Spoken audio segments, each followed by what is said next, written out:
अस्सलामुअलैकुम वरहमतुल्लाहि वबरकातुहू। अल हिकमा इंटरनेशनल के लाइव प्रेजेंटेशन सेशन से मैं हूं उसामा अफजल पसरूरी। तो सामीन और नाजरीन, आज हम बात करेंगे इल्हाद मुतलक के बारे में कि लोग किस कदर इल्हादी सोच की तरफ जा रहे हैं। कॉलेज यूनिवर्सिटी के तलबा के अंदर किस तरह ये वबा बड़ी तेज़ी से फैल रही है। सबसे पहले हम देखते हैं कि इनका जो नज़रिया है क्या होता है। सबसे पहले इसमें रूह, देवता, फरिश्ते, जन्नतो दोज़ख और मज़हब से मुतल्लिक़ा रूहानी उमूर और माबात तबियाती उमूर किसी भी सूरत तस्लीम नहीं किया जाता। ये कहते हैं ये कोई चीज़ें नहीं हैं, ये फरिश्ते हैं, जन्नत है, दोज़ख है, ये सारी चीज़ें, क्योंकि इनकी जो बुनियाद होती है ये तजुर्बात पे होती है। कहते हैं ये जो चीज़ें हवासे खमसा में आती हैं, सोच, अकल और इसी तरह नज़रों के सामने, हम उसको तजुर्बात के ज़रिए देखेंगे। अगर वो सामने आएंगी, चीज़ हमें नज़र आती है, फिर हम उसको तस्लीम करेंगे।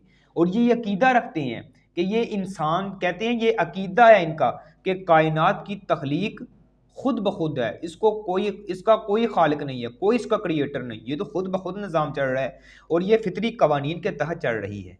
इसी तरह ये जो इल्हादी सोच है ये आज की नहीं है, ये शुरू से ये चल रही है। और इमाम अबू हनीफा रहमहुल्लाह के साथ एक ऐसे ही मुल्हिद का जनाब मनाजरा तय पाया।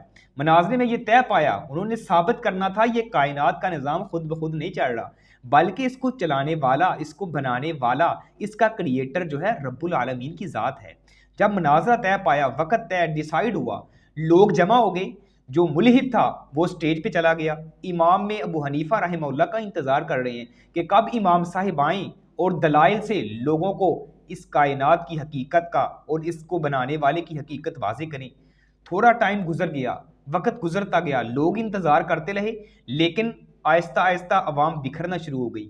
जल्दी से इमाम अबू हनीफा रहमहुल्लाह स्टेज पर आए और लोगों को जमा किया, आवाज़ दी कि लोगों मैं हूँ इमाम अबू हनीफा। लोग जमा हो गए और जब उन्होंने कहा आपके लेट होने की वजह क्या है, इमाम अबू हनीफा रहमहुल्लाह ने बड़ा अहसन अंदाज में जवाब दिया। कहते हैं कि मैंने आना था रास्ते में सफ़र करके, लेकिन मेरा जो सफ़र था वो एक दरिया अबूर करके फिर मैंने यहाँ तक पहुँचना था। लेकिन जब दरिया के किनारे पर पहुँचता हूँ तो जितने भी मल्लाह थे वो कश्तियाँ लेकर अपनी अपनी मंजिल की तरफ रवाना थे, कोई भी किनारे पे कश्ती मौजूद नहीं थी। इसलिए काफ़ी देर तक वेट करता रहा, इंतज़ार करता रहा, लेकिन कोई मल्लाह, कोई कश्ती मिली नहीं।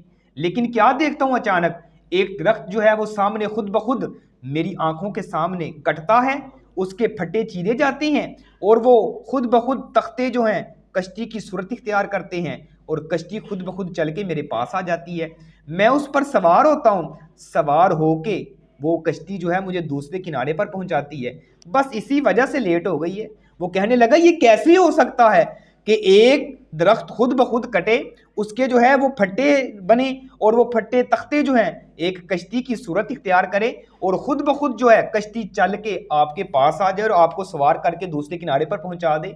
इमाम अबू हनीफा रहमहुल्लाह ने फरमाया जिस तरह खुद ब खुद दरख्त नहीं कट सकता, तख्ते खुद ब खुद कश्ती की सूरत नहीं इख्तियार कर सकते, इसी तरह ये कायनात का निज़ाम भी खुद ब खुद नहीं चल सकता, नहीं बन सकता। ये कायनात का निज़ाम भी चलाने वाला कोई खालिक हकीकी है, कोई रब्बुल आलमीन की ज़ात है कि जिसने इस कायनात को बनाया, इस कायनात को चलाने के तमाम कवानीन बनाए हैं, वो अल्लाह सुब्हानहू व तआला की ज़ात है। इसलिए उन लोगों के मुंह पर तमाचा है जो कहते हैं ये कायनात का निज़ाम खुद ब खुद चल रहा है। इसको बनाने वाला अल्लाह सुब्हानहू व तआला है, जिसने सातों आसमानों को बनाया, ज़मीन को बनाया। अगर ये कायनात का निज़ाम खुद ब खुद चलता, ये या एक धमाके की सूरत में वजूद में आता, जब धमाका होता है निज़ाम तो धर्म भरम होते हैं, कैसे हो सकता है ये सातों आसमानों को अल्लाह सुब्हानहू व तआला ने तय बतय जो है वो खड़े किया और ज़मीन को कैसे बिछौना बना दिया, पहाड़ों को इसमें जो है वो मे की शक्ल सूरत इख्तियार करके इसमें गाड़ दिया। ये अल्लाह सुब्हानहू व तआला के एक अहसन अंदाज में तख्लीक का हमें सबूत मिलता है कि इस कायनात का निज़ाम चलाने वाला अल्लाह सुब्हानहू व तआला है। अल्लाह से दुआ है अल्लाह से ईमानों में किताब व सुन्नत पर अमल करने की तौफीक अता फरमाए। अस्सलामु अलैकुम व रहमतुल्लाहि व बरकातुहू।